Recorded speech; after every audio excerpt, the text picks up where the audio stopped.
Breaking చూస్తున్నాం. సినీ నటుడు విశ్వక్ సేన్ సోదరి ఇంట్లో భారీ చోరీ జరిగింది. హైదరాబాద్ ఫిలిం నగర్ లో ఉంటున్న విశ్వక్ సేన్ సోదరి ఇంట్లో దొంగలు పడి 2 డైమండ్ రింగ్స్ ను అపహరించారు. వీటి విలువ 2 లక్షలకు పైగా ఉంటుందని తెలిపారు.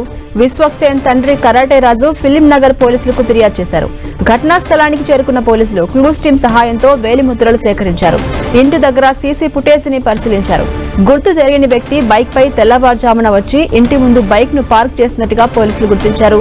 సదరు వ్యక్తి గేట్ తీసుకుని నేరుగా 3వ అంతస్తుకు వెళ్లి వెనుక డోర్ నుంచి బెడ్రూమ్ లోకి వెళ్లి డైమండ్ రింగ్స్ ను అపహరించినట్టుగా పోలీసులు గుర్తించారు. సరిగ్గా 20 నిమిషాల్లోనే దొంగిలించిన స్థితితో దుండకుడు బయటకు వెళ్లినట్టుగా పోలీసులు గుర్తించారు.